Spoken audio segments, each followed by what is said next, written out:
मित्रों, मैं doctor S K Saxena, R N Ruia government college Ramgarh Shekhawati, B Com part first के विद्यार्थियों से बिजनेस एडमिनिस्ट्रेशन विषय के पेपर फर्स्ट व्यापारिक संनियम मर्केंटाइल लॉ के विषय में बात करना चाहता हूँ। इससे पहले हमने भारतीय अनुबंध अधिनियम के अंतर्गत अनुबंध क्या है और अनुबंध के आवश्यक तत्व क्या हैं, इसके बारे में अध्ययन किया था। और वहाँ अनुबंध का अध्ययन करते में हमने देखा कि किसी भी अनुबंध के लिए सबसे आवश्यक दो चीज़ें होती हैं, प्रस्ताव और प्रस्ताव को मिली स्वीकृति। इन दोनों से मिलके बनता है ठहराव। तो अब हम इन तीनों का क्रमशः विस्तृत अध्ययन करेंगे। सबसे पहले प्रस्ताव का, फिर उसके बाद स्वीकृति का और उसके बाद फिर ठहराव का, फिर हम अनुबंध तक पहुँचेंगे। तो आइए हम सबसे पहले मर्केंटाइल लॉ की दृष्टि से प्रस्ताव क्या है इसका अध्ययन करते हैं। अंग्रेजी में से कहते हैं प्रपोजल या ऑफर। देखिए, सेक्शन 2A के अंतर्गत, धारा 2A के अंतर्गत, जब एक व्यक्ति किसी दूसरे व्यक्ति के समक्ष किसी कार्य को करने या न करने के संबंध में अपनी इच्छा इस उद्देश्य से प्रकट करता है कि दूसरे व्यक्ति की उस कार्य को करने अथवा न करने के संबंध में सम्मति प्राप्त हो जाए, तो कहा जाता है कि उसने प्रस्ताव किया है।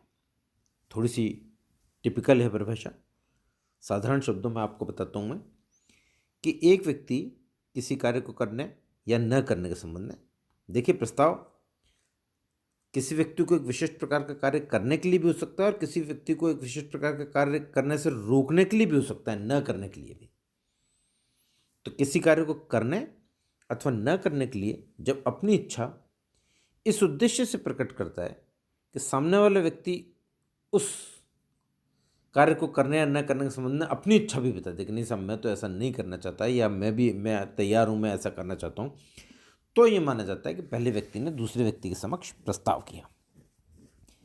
जिस व्यक्ति ने प्रस्ताव किया है उसे हम प्रस्तावक कहते हैं, और जिसके समक्ष प्रस्ताव रखा गया है उसे प्रस्ताव ग्रहीता कहा जाता है। और जब प्रस्ताव स्वीकृत हो जाता है तो जो प्रस्तावक है वो तो बन जाता है वचनदाता, और जिसने उस प्रस्ताव को स्वीकार किया है वो बन जाता है वचन ग्रहीता। किसी भी बड़े से बड़े अनुबंध में, किसी भी बड़े से बड़े व्यापारिक संबंध की शुरुआत एक प्रस्ताव से ही होती है। कोई हमको बहुत बड़ी ज़मीन खरीदनी है, कोई हमको वाहन खरीदना है, कोई किसी अनुबंध के शुरुआत करनी है, और व्यावसायिक नहीं, अपने आम जीवन में भी देखें, विवाह शादी की बात करना, तो एक प्रस्ताव रखा जाता है कि साहब, हमारा बच्चा मैरिज के लिए योग्य है, इसके लिए उचित मैच की तलाश है। तो ये एक प्रस्ताव ही किया आपने। इस प्रस्ताव को सामने वाला व्यक्ति स्वीकार करे, जैसा उसकी सुविधा होगी वैसा जवाब देगा। तो प्रस्ताव किसी भी बड़े संबंध तक पहुंचने के लिए, किसी भी आगे वैधानिक संबंध तक पहुंचने के लिए पहली सीढ़ी है। आइए हम देखते हैं इस प्रस्ताव के आवश्यक लक्षण क्या क्या हैं। सबसे पहली बात यहाँ भी वही आती है कि प्रस्ताव के लिए कम से कम 2 पक्षकार होने चाहिए।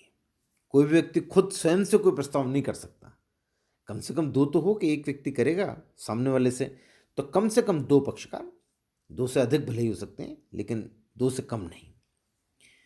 दूसरी बात, प्रस्ताव किसी कार्य को करने के लिए हो सकता है या किसी कार्य को न करने के लिए, किसी कार्य से विरत रहने के लिए भी प्रस्ताव किया जा सकता है।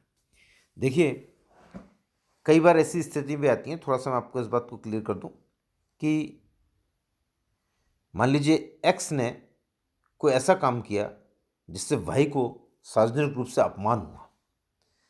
वाई को सार्वजनिक रूप से अपमान हुआ तो वाई ने एक्स से कहा, भाई मैं तुम्हारे ऊपर मानहानि का केस करूंगा क्योंकि तुम्हारे आचरण की वजह से समाज में मेरी इंसल्ट हुई है।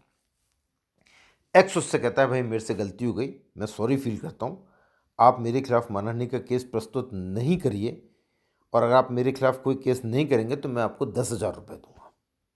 अब ये 10,000 रुपये देने का प्रस्ताव एक्स ने वाई को किस चीज़ के लिए किया है कि आप मेरे खिलाफ मानहानि का केस नहीं करेंगे, अर्थात किसी पर्टिकुलर कार्य को करने से विरत रहने के लिए, किसी कार्य को न करने के लिए यह प्रस्ताव किया गया कि आप ऐसा नहीं करेंगे तो मैं आपको 10,000 रुपये दूंगा। तो ये उदाहरण इसलिए बताया गया आपको कि प्रस्ताव किसी कार्य को करने के संबंध में भी हो सकता है और किसी व्यक्ति को किसी कार्य को न करने के लिए, किसी कार्य को करने से रोकने के लिए भी हो सकता है।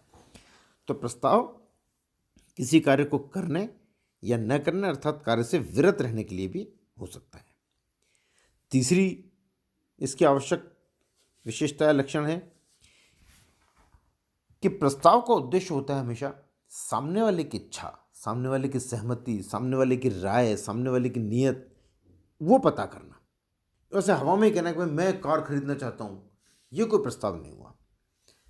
जब तक आपके मन में भाव ये न हो कि भाई मैं इसके सामने एक पर्टिकुलर बात कर रहा हूँ, उस पर सामने वाले की इच्छा का मेरे को पता चल जाए, तो प्रस्ताव तभी प्रस्ताव कहलाता है जब वो किसी इस उद्देश्य के साथ रखा जाए कि सामने वाला उस बारे में अपना क्या विचार प्रकट करता है, उसकी क्या राय है, क्या वो भी उसी चीज़ पर सहमत है अथवा नहीं है, उसके मन में क्या है।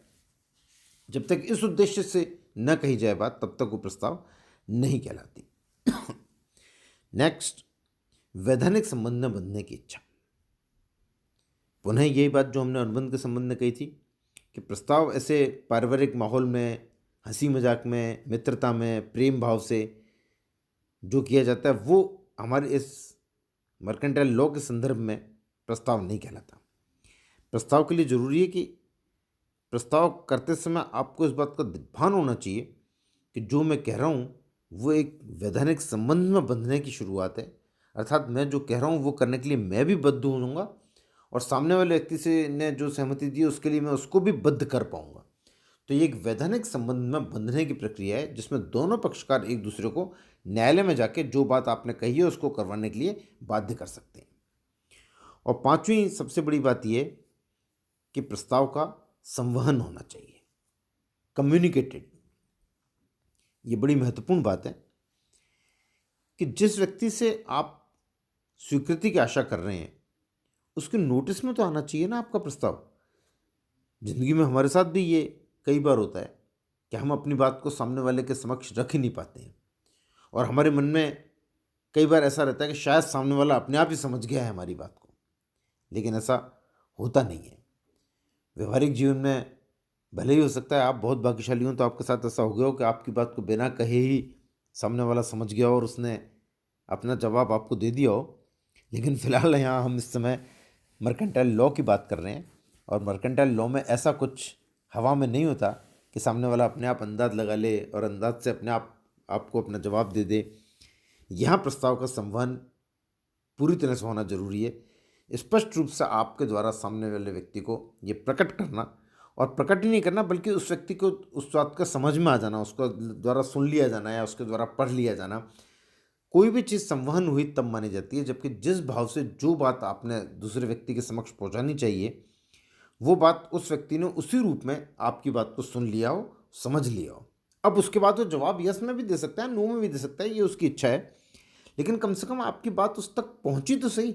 तो प्रस्ताव जब तक आपके मन में है या आपने ऐसा सोच रखा है कि काश ऐसा हो जाए, तब तक वो प्रस्ताव नहीं है। जब तक आप अपनी बात को शब्दों का रूप देकर सामने वाले व्यक्ति तक कम्युनिकेट नहीं करेंगे, जब तक उसका संवहन नहीं होगा, तब तक वो प्रस्ताव नहीं होगा। प्रस्ताव का संवहन होना अत्यंत आवश्यक है। ये है प्रस्ताव के आवश्यक लक्षण। आइए आगे चलते हैं। अगली बात आती है हमारी प्रस्ताव के प्रकार। प्रस्ताव देखिए कई प्रकार से हो सकता है, जिसमें सिंपल पहला प्रस्ताव का प्रकार है स्पष्ट या एक्सप्रेस, और इसके विपरीत होता है गर्भित या इम्प्लाइड। स्पष्ट प्रस्ताव, जैसा इसके नाम से ही पता चल रहा है कि स्पष्ट रूप से कहा जाता है कि भाई मैं आपकी ये सफ़ेद रंग की कार 2 लाख रुपए में क्रय करना चाहता हूँ।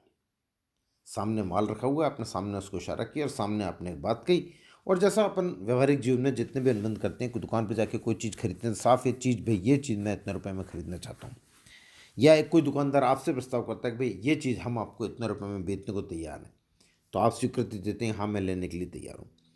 ये सारे प्रस्ताव आते हैं स्पष्ट प्रस्ताव की श्रेणी में। कुछ प्रस्ताव गर्भित प्रस्ताव होते हैं।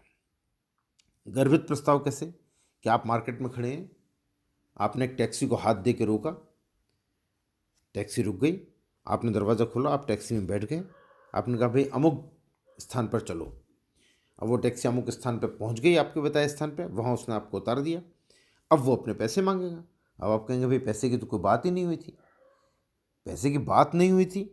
ये एक गर्भित प्रस्ताव है। इसमें हाथ दे के टैक्सी को रोकना ये अपने आप में एक प्रस्ताव है, और टैक्सी वाला रुक गया और वो आपको वहाँ ले गया, ये स्वीकृति है। आप दोनों एक वैधानिक संबंध में बंध चुके हैं। टैक्सी वाले के जो वाजिब किराया बनता है, जो उसका मीटर बताता है, जो भी डिस्टेंस के हिसाब से उस शहर में तय है, वो देने के लिए आप उसको बाध्य हैं, भले इस बारे में बात न हुई हो।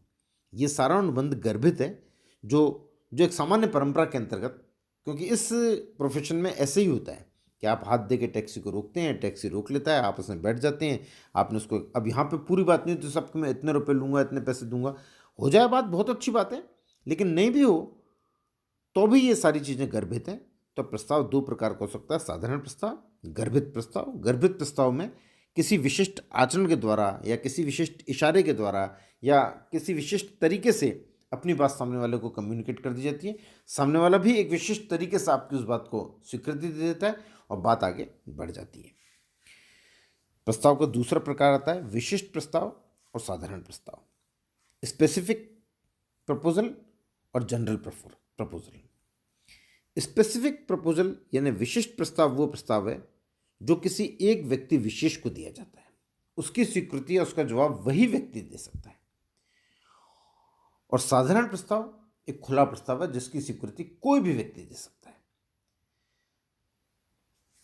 अखबार में एक प्रस्ताव आप छापते हैं कि मैं अमुक संपत्ति इतने रुपए में बेचने के लिए तैयार हूं, इसकी स्वीकृति सामने भारत में कोई भी व्यक्ति दे सकता है जो भी उस प्रस्ताव को देखेगा। तो इस प्रकार के जो प्रस्ताव जो जनरल हैं, ओपन है, अर्थात जिनकी स्वीकृति कोई भी दे सकता है, वो प्रस्ताव कहलाते हैं साधारण प्रस्ताव। और विशिष्ट प्रस्ताव वो प्रस्ताव होते हैं जो किसी व्यक्ति विशेष को ही किए जाते हैं, वही उनका जवाब दे सकता है, और यदि वो जवाब नहीं देता है तो प्रस्ताव वहीं अपने आप में समाप्त हो जाता है। प्रस्ताव के तीसरे प्रकार की बात हम करते हैं तो प्रति प्रस्ताव और स्थानापन्न प्रस्ताव। ये कई बार बड़ा कंफ्यूजन क्रिएट करता है। दो व्यक्ति एक दूसरे से एक ही चीज के लिए समान समय पर प्रस्ताव कर देते हैं। एक व्यक्ति कहता है कि मैं आपको अपनी कार 2 लाख रुपए में बेचना चाहता हूं, उसी समय दूसरा व्यक्ति कहता है, वो भी प्रस्ताव ही कर रहा है कि साहब आप क्या अपनी ये कार मेरे को 2 लाख रुपए में बेचने के लिए तैयार हो। अब ये दोनों चीजें क्या है, प्रस्ताव है, इनमें से एक भी स्वीकृति नहीं है, दोनों ने एक दूसरे के सामने प्रस्ताव रखा है, तो दोनों चीजें प्रति प्रस्ताव कहलाएंगी। इस चीज से ठहराव का अनुबंध का निर्माण नहीं होगा, ये दोनों अपने आप में प्रति प्रस्ताव है। जब पहला व्यक्ति दूसरे व्यक्ति के समक्ष प्रस्ताव रखता है और उधर से भी कोई प्रस्ताव ही आता है तो ये दोनों प्रति प्रस्ताव कहलाते हैं। प्रस्ताव के लिए स्वीकृति को होना जरूरी है, जबकि यहां दोनों ने एक दूसरे के समक्ष प्रस्ताव रखा है। तो ऐसी जब स्थिति होती है तो उसको हम कहते हैं प्रति प्रस्ताव, यानी क्रॉस ऑफर। दोनों तरफ से जो किया गया है वो प्रस्ताव ही है, दोनों में से कोई भी स्वीकृति नहीं है। और इसी प्रकार दूसरी चीज आती है स्थानापन्न प्रस्ताव। स्थानापन्न प्रस्ताव यानी सब्स्टिट्यूट या काउंटर ऑफर। काउंटर ऑफर में आपने एक प्रस्ताव किया, दूसरे प्रस्ताव सामने वाले ने उसमें थोड़ा सा परिवर्तन कर दिया। आपने कहा मैं ये प्लॉट आपको 20 लाख रुपए में बेचने के लिए तैयार हूँ। सामने वाला कहता साहब 20 तो बहुत ज़्यादा है, मैं 18 लाख रुपए में ये ले सकता हूँ। अब उसने आपको स्वीकृति जो दी है वो स्वीकृति नहीं है, उसने भी एक तरह से स्थानापन्न प्रस्ताव दिया है कि उसने थोड़ा सा परिवर्तन कर दिया। आपने कहा मैं ये 20 लाख रुपए में बेचूंगा, उसने कहा मैं ये 18 लाख रुपए में तो ले सकता हूँ। अब स्वीकृति दोबारा आपको देनी है, क्योंकि न वो बद्ध हुआ अभी तक, ना आप बद्ध हुए। आपने 20 लाख कहा था, उसने 18 लाख कहा है, दोनों में से कोई भी एक दूसरे से बद्ध नहीं है। यदि वो तुरंत कहता कि हाँ मैं 20 लाख रुपए में खरीदने के लिए तैयार हूं, तो आप उसको 20 लाख रुपए में बेचने के लिए बाध्य हो जाते हैं। लेकिन चूंकि उसने 20 लाख रुपए कहा, आपने 20 लाख रुपए कहा और उसने 18 लाख रुपए में प्रस्ताव रखा है, तो ये उसका स्थानापन्न प्रस्ताव है। और चूंकि ये भी प्रस्ताव है, इसलिए इसको स्वीकार करने या न करने की आपको पूरी स्वतंत्रता है। आप मना कर सकते हो साहब नहीं मैं 20 लाख से 1 रुपया भी कम नहीं लूँगा, या आप एक तीसरी बात कर सकते हो कि भाई ना आपकी न मेरी, मैं 19 लाख में बेचने के लिए तैयार हूँ। फिर उसके बाद फिर उधर से जवाब आएगा, तो ये सिलसिला अपने आप में चलता रहेगा। ये भावताव कहलाता है जिसको।